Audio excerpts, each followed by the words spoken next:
I've actually come to realize that the way that I choose to live, the way that you choose to live as a conservative, as a Christian, as a homesteader, as someone who prepares, as someone who has kids, you're frowned upon by the leaders that be. You're actually the cause of the problem. I'm the cause of the problem. We're under attack because we stand against the narrative that they're trying to push. Today we're going to talk about just that. And these two stories are crazy.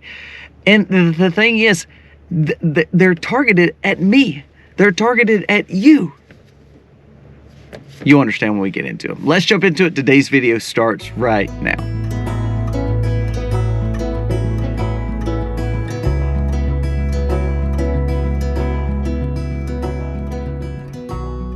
Hey guys, welcome to the Max. Thank you so very much for being here. You see the sunrise. It's an actual beautiful day outside, but it's so cold. The camera keeps glitching, so we are back in the vehicle today in the farm truck. So excuse the non-pretty landscape view. Now let's talk about today's topics. Before we do, if you are new to the channel, go down here, press subscribe, ring the bell, give us a thumbs up or a thumbs down. Let us know what you think about this content. Our goal is to bring you content daily, and I hope that it impacts you in a way that's positive, not because of the bad stuff that we're talking about, but that it uplifts you to say, you know what, I can do better. And I can learn from these stories, gain more wisdom, and have a better common sense approach to raise my family. Now let's jump into the stories. You know, we've talked about depopulation, and I know that sounds so far-fetched. Listen to this person from the UK, and remember, everything that happens across what we call across the pond always comes to the US. It usually starts in some of the liberal cities, liberal states, and then maneuvers inward towards the rest of America. This is an environmental lobbyist in Britain. Says there is a moral issue with having children, meaning you think about having children as, well, that's morally obligated. That's what we're supposed to do. We're male, we're female, we're supposed to procreate, we're supposed to replenish the earth. That's what, as a Christian, we believe that's a big part of God's blessing.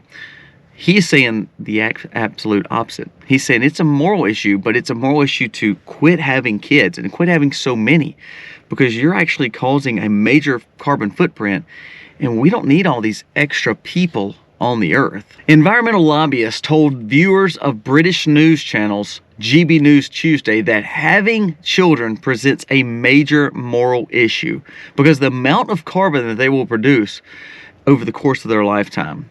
Says this gentleman, his name is Mr. McCarthy, an advocate for alarmist group Just Stop Oil and Extinction Rebellion. Now think about that now.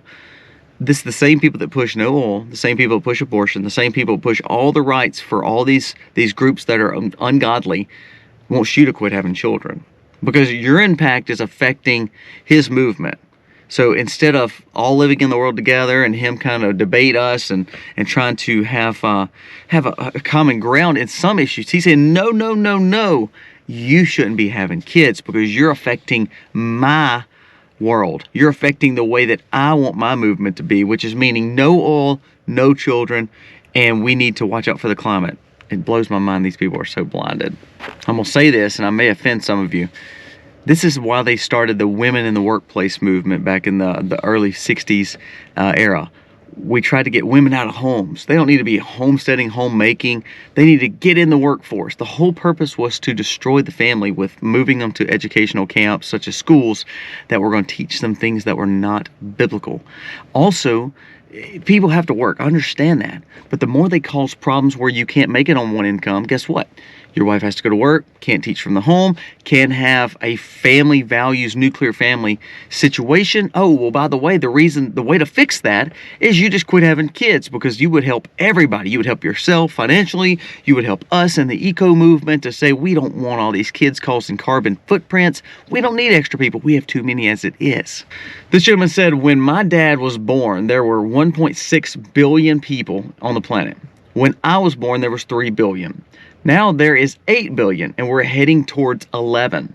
Women are working now and looking for a quality of life, and they don't want to spend their lives pregnant. Wow, did you hear that? Did you see the narrative push? We just talked about this. Women are working now and looking for quality of life. They're looking for something so much more than babies. They don't want to be pregnant. Now you ask a true conservative woman, you ask a woman who's a patriot, a woman who believes in God, what her main objective is. as a spouse, as a wife, as a woman. Most of them would tell you to honor their spouse, honor their God, of course. And one of the best jobs that they can have is loving their children and nurturing their children. Their children is one of their biggest gifts they've ever been granted. No matter if they've had them biologically or they've adopted, they would typically say their children is their number one accomplishment, other than, of course, their spirituality with Christ. To breed or not to breed, so they almost make us look like animals. It says, how can we pass that on to the next generation? Every child in this industrial country like ours has a 500 tons carbon footprint. So again, you're just a baseless carbon footprint. You have no value to us. Quit having kids. You don't need to be pregnant anymore, because these kids are causing major issues and ramifications for us. This is where I would be attacked here. Listen to this. So each child has an impact, and 1 is great, 2 is plenty, 3 is selfish. So what he's saying is, you don't need more than 1 or 2 kids. He's saying you can't even repopulate your own people. It takes like what, 2.5, 3 people to repopulate. That's what they're saying. To have a growth in your country, to let your country thrive still, like Japan, China, when they do these one-child policies and these 2-kid policies, what they're actually doing is they're hurting their own population. It's happening in Italy, it's happening in Japan, it's happening in China, and now so they're trying to rebuild their population because all of them are old. And so you're seeing generations of people basically be gone. One of the best things that I can do is pass down my children who I am. They live through me. It's my lineage. And so they would target me and say, why do you have so many children? Why do you have 6 kids? That is completely selfish against the climate. However, I'm the one farming the land that is regenerative, that's adding food back to my family that doesn't need food that's produced at the local conventional farming institute or the local big box store. I don't have to have that. So I'm building a regenerative life for my children so they understand the value of milking cows, to raising animals, to harvesting animals, to raising gardens. Does that mean that we can't go eat and tell? No. What it does mean, though, is we're the ones that's saying, you're provocative. You're living a life that we don't want. Your carbon mess, like we talked about with the gardens yesterday, your carbon that you're producing in the earth because you're regenerative ag with all these animals, and the fact that you're raising children, we have to stop you. You're getting on the verge of seeing those kind of things happen.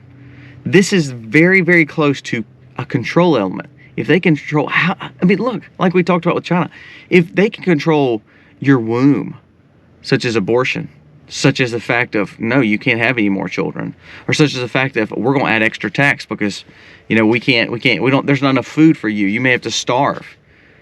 These kind of things are radical, but we call these people loons and radical. At the same time, what we called radical 10 years ago now is at our doorstep. We thought people thinking that they were a boy and a girl and a boy switching roles 10 years ago, we called that a mental illness. Well, now it's just normalcy. So this radicalness, give it a few years and all of a sudden we're going to be the ones that are radical. We're going to be the ones that are persecuted against. One more story, and it goes back to the food issue yesterday we talked about.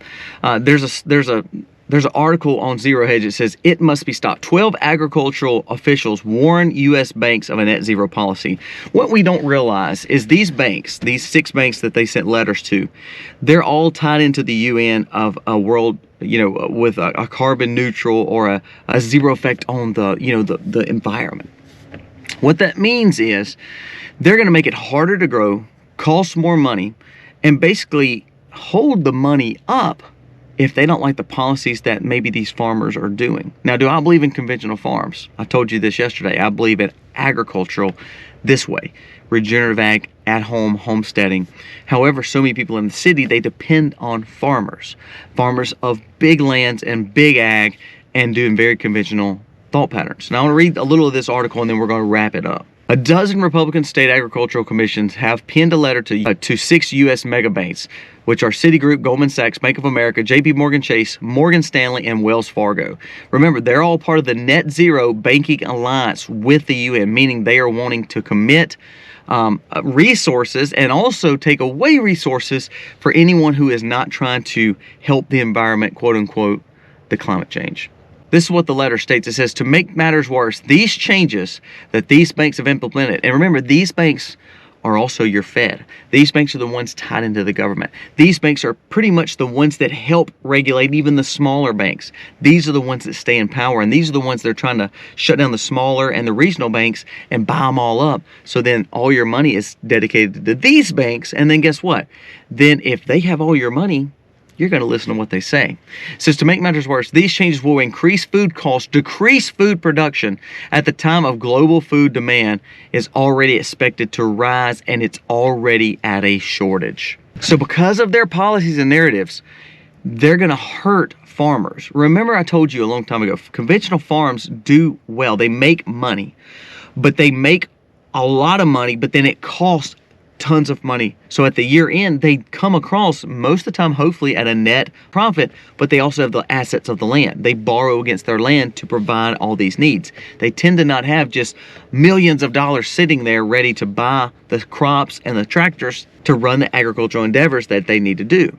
They depend on banks. They do a lot of line of credits. They do farm credits. That is the name and the nature of the beast. It's a very stressful situation. So if these guys are working 7 days a week, 365 days a year to provide food for you, and all of a sudden it's already hard because of weather. It's already hard because of there's a lot of farmers that are aging and getting out of it, and they're starting to plant pines instead of having true agricultural things that you can eat. It's already hard. And all of a sudden you have the biggest banks, the ones who provide the monies and the banking for these farmers to say, wait, if you're doing all this, conventional farming to raise food, if you're not following these policies, I don't know if I can give you money. What's that going to do? It's going to harm your food system, and it's going to make it where these farmers can't make it. Farmers can't make it. Farmers can't provide food. Remember, a lot of people are not like me. They're not raising their own food. So if you're in the cities and you're in these suburbs, you can't even have a garden because the HOA tells you not to, and you don't even have a porch to grow something on in pots, guess what happens? You're solely dependent on these banks to tell the world what happens. Did you see Elon Musk this week? It's not in this stories and has nothing to do with this, but Elon Musk, a judge stopped Elon Musk from making money off a Tesla. His package that he started, that he opened, that he owns the brand, of course the Tesla's grown, so he makes more money. No matter if you think it's too much money or not, it's none of our business. But the judge stopped him from making pay. Now, would he have cared what that total was a few years ago before he owned Twitter? No. But the war on our food, the war on our family, the war on our speech is happening right in front of us. We call it radical, but it'll be on our doorstep before we know it.